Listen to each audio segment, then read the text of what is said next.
तकरीबन 1 साल के बाद हमें ये फ्लोर मिला है और अल्लाह का शुक्र अदा करते हैं कि जो इस हाउस में जाते हैं, शोर शराबा करते हैं, फिर उसके बाद अपना टाइम भी ज़ाय करते हैं, हाउस का टाइम भी ज़ाय करते हैं। लेकिन आज उन्होंने जो शोर शराबा करके चले गए तो हमें भी मौका मिला कुछ अपने हल्के की बात कर सकें, अवाम की बात कर सकें, मुल्क की बात कर सकें। जिस मकसद के लिए ये असम्बली मुंतखब हुई और जिस मकसद के लिए हमने हल्फ उठाया कि हम पाकिस्तान की सबसे बड़ी जो नेशनल असम्बली है उसमें आकर मुल्क के बारे में बात करेंगे, अवाम के बारे में बात करेंगे और अपने मसाइल जो हैं उनके बारे में बात करेंगे।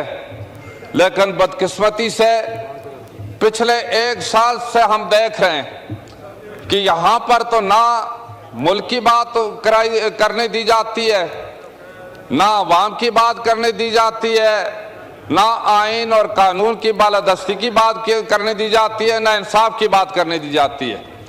और जो लोग यहाँ आए हैं अपोजिशन वाले, हमारे दोस्त माशाल्लाह अपोजिशन सारे उठकर एक आदमी अपने बात करके फिर शोर शराबा करना शुरू कर देते हैं। जब अवाम की बात होती है, जिस तरह कि आज प्राइवेट मेंबर डे था, बहुत सारी अच्छी यहाँ पर तजावीज़ आई, बहुत सारे जो यहाँ पर तहरीक आई जो अवाम से मुताल्लिक थी।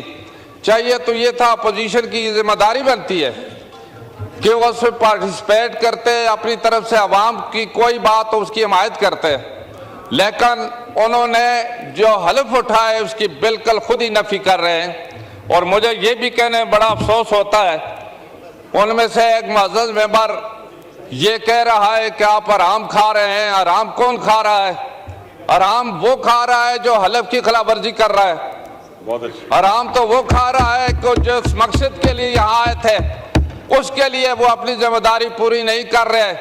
एक मुजरम की हमायत में उठकर आकर ये शोर शराबा करते हैं तो ये उनको सोचना चाहिए कि कौन हराम खा रहा है, कौन हलाल खा रहा है। फिर सबसे बड़ी बात यह है कि यहाँ पर हम तो देखते रहे कब अवाम की बात होगी और किस तरीके से यानी ये आते हैं, कितना अवाम का जो नुकसान कर रहे हैं। यहाँ रोज आकर यहाँ जो एजेंडा है वो फाड़ा जाता है, जो कार्रवाई है वो फाड़ी जाती है। इस पर अवाम का पैसा खर्च नहीं हुआ था और फिर आकर हाजियां लगाकर तनख्वाहें ले रहे हैं, टीए लिया जा रहा है तो उसकी वो मुखालिफत नहीं करते। बड़ी अच्छी बात की स्पीकर साहब ने, कोई मेंबर अगर नहीं लेना चाहता वो तहरीरी तौर पर स्पीकर साहब को दे, बेशक से वो ना ले।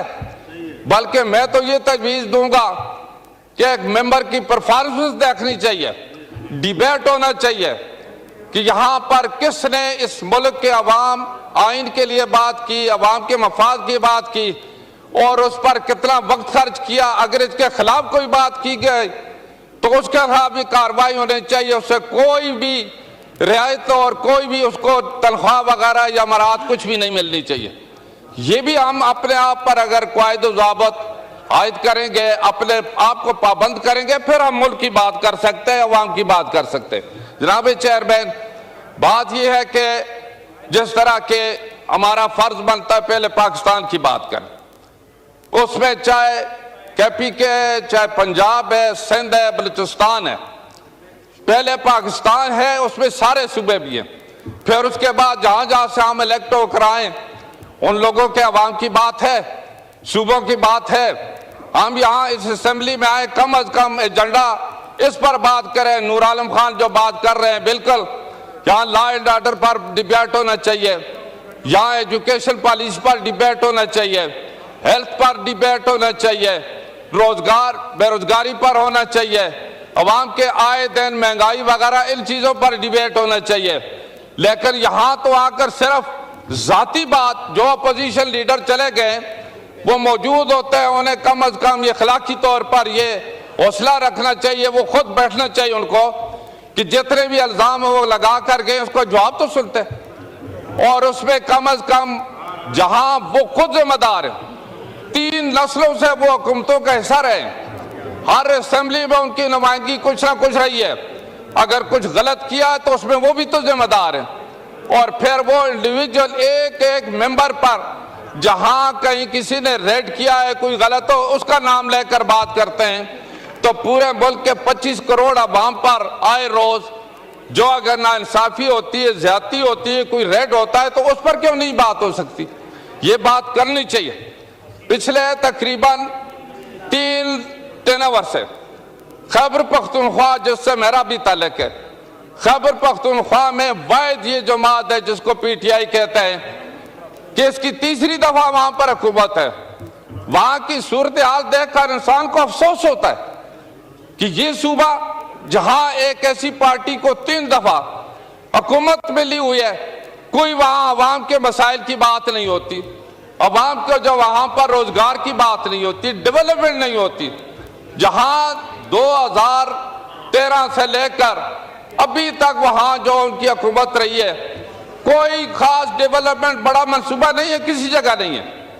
और ना मतलब वो ये मुतालबा करते हैं। हमें इस बात पर यह भी अफसोस होता है अगर कोई तजवीज लाते, सूबों की बात है, हक रखते हैं। अगर कोई बात वो तजवीज ऐसी असम्बली में लाते जो सूबे की अगर हकूक की बात की जाती, NFC अवार्ड की बात की जाती, उसमें इंशाअल्लाह हम अपने दोस्तों से भी रिक्वेस्ट करते हैं कि आप भी हिस्सा लें, अपने ख्यालात के इज़हार करते हुए हमारे हकूक के बात करें। लेकिन आज आपका पॉइंट आ गया जी, आप कंक्लूड कर लीजिए जी, बस 2 मिनट और। आज तकरीबन 1 साल के बाद 2 मिनट नहीं सर, कोई ऐसी तजवीज नहीं आई। देखे मैं इसलिए बात करता हूं कि जो जरूरी बात इसलिए कि वहां एक बहुत बड़ा जो सूबा है जहां पर अपोजिशन को तो उन्होंने दीवार के साथ लगा दिया। जो फंड वगैरह मिलता है उसमें अपोजिशन को ADP में भी शामिल नहीं किया, उस इलाके को भी शामिल नहीं किया। उसके साथ बड़ा जुल्म तो ये हुआ कि लोकल काउंसिल के इलेक्शन हुए हैं और डायरेक्ट इलेक्शन हुए हैं। वहां पर तहसीलों के चेयरमैन एक एक तहसील का जो हल्का है वो तकरीबन 2-2, 3-3 MPs के हल्कों से बड़ा है। डायरेक्ट इलेक्शन हुआ है। आज 3 साल हो गए, 3 साल जनाब चेयरमैन, 3 साल से उन लोगों को एक पैसा भी नहीं दिया गया। अवाम की फलाह बहबूद और उसके डेवलपमेंट के लिए एक पैसा भी खर्च करना न दिया है ना इजाजत है, बल्कि इजलास भी उनको करने की इजाजत नहीं है। तो इससे बड़ी जाती और क्या हो सकती है? बहुत शुक्रिया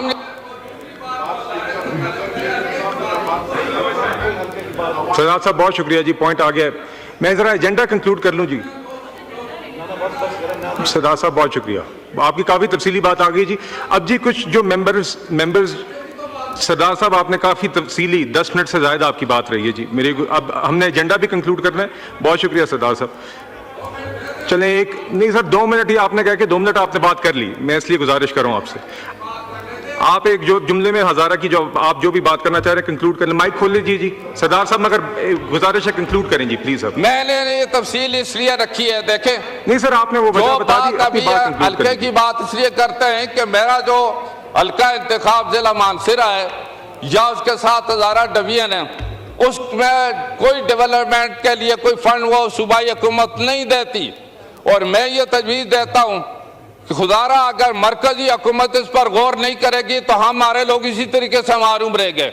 जो डेवलपमेंट की अगर NFC अवार्ड को मुतालबा करते हैं उसमें वहाँ से हिस्सा हमें नहीं मिलता, यहाँ से होना चाहिए। और मरकजी हुकूमत ने हमारे जो मानसरा का वाटर सप्लाई स्कीम है तकरीबन 15 साल से हमें साफ पानी नहीं मिल रहा और उसके लिए वो मरकजी हुकूमत ने सऊदी हुकूमत के साथ जो माहिदा करके स्कीम मंजूर कराई है।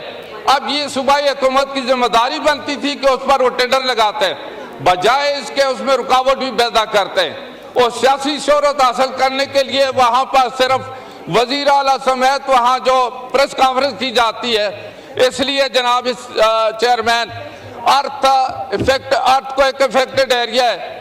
अभी तक तकरीबन 250 हमारे स्कूल नहीं बन सके, सड़कें नहीं बनी, अस्पतालें नहीं बनी जिला मानसरा NH14 में, और बार बार हम उनसे मुतालबा करते रहे लेकिन उसके लिए कोई फंड मुख्तस नहीं किया, हालांकि सारे फंड मरकज से ले लिए। ये बात इसलिए हम किस फ्लोर पर करेंगे? यहाँ ही तो हमें मौका मिला, आप ही कहते हैं यहाँ पर मुख्तसर करें, मुख्तसर तो हम 1 साल उनकी सुनते रहे। अब यानी बात ये है कि जो सूबाई हुकूमत PTI की हुकूमत है, इस पर भी यहाँ डिस्कस होना चाहिए।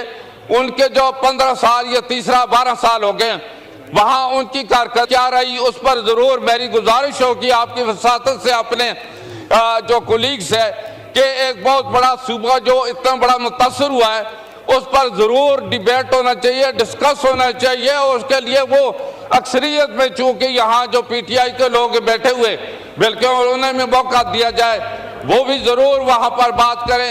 एक बंदर बांट होती है जाति पसंद पर, और जो पैसा जाता है वो मरकज पर हमला करने के लिए इस्तेमाल होता है।